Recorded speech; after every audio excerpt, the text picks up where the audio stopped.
स्वतंत्रता दिवस की आप सभी को हार्दिक शुभकामनाएं। आज का यह दिन हमें हमारे देश की आज़ादी की लड़ाई में शहीद हुए उन तमाम वीर सपूतों को याद करने और उन्हें श्रद्धांजलि देने का अवसर प्रदान करता है। हम आज उन महान स्वतंत्रता सेनानियों को नमन करते हैं जिन्होंने हमारे देश की आज़ादी की लड़ाई लड़ी।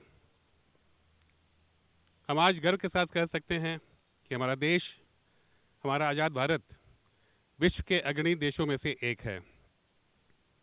विगत वर्षों में माननीय प्रधानमंत्री श्री नरेंद्र मोदी जी के नेतृत्व में हमारे देश ने कई क्षेत्रों में अभूतपूर्व प्रगति की है और विश्व पटल पर अपनी एक विशिष्ट पहचान बनाई है। अभी हाल में ही ऑपरेशन सिंदूर के माध्यम से हमने अपने देश की सैन्य शक्ति और एकता को पूरे विश्व के समक्ष प्रदर्शित किया है। हमारी सेनाएं अपने अदम्य साहस और दृढ़ निश्चय के साथ हमारी सीमाओं की रक्षा कर रही हैं और हमें गर्व है कि हमारी भारतीय सेना विश्व की सबसे शक्तिशाली सेनाओं में से एक है। आज दुनिया का कोई भी देश हमारे देश की ओर आंख उठाकर देखने की जुर्रत नहीं कर सकता है। किसी भी देश की प्रगति के लिए उसके हर नागरिक को अपने देश के प्रति अपने कर्तव्यों को निभाने को प्रतिबद्ध रहना चाहिए। हमें भी अपने कार्यालय में पूरे निष्ठा, पूरी ईमानदारी और अनुशासन के साथ कार्य करना चाहिए और जब भी संभव हो, जिस तरह से भी संभव हो, अपने देश की प्रगति में अपना योगदान सुनिश्चित करना चाहिए। इसी वर्ष प्रयागराज में महाकुंभ के दौरान लखनऊ, दिल्ली और प्रयागराज के हमारे दूरदर्शन और आकाशवाणी के साथियों ने जिस लगन और जिस जोश के साथ विषम परिस्थितियों में भी करीब 1.5 माह लंबे चले आयोजन का सफल कवरेज किया, वह निस्संदेह काबिले तारीफ है।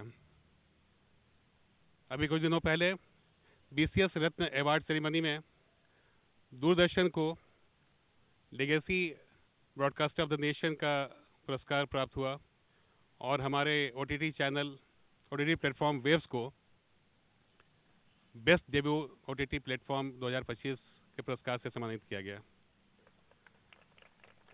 यह संभव हो पाया हमारे शीर्ष अधिकारियों के नेतृत्व में, हमारे दूरदर्शन और प्रसार भारती के अधिकारियों के अथक और निस्वार्थ प्रयासों से।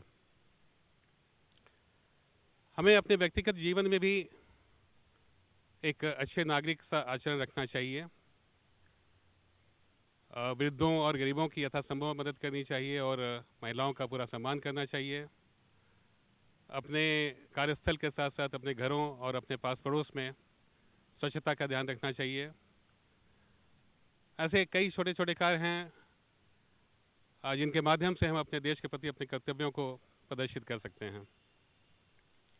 आइए इस स्वतंत्रता दिवस पर हम अपनी जिम्मेदारियों को याद करने और निभाने का संकल्प लें।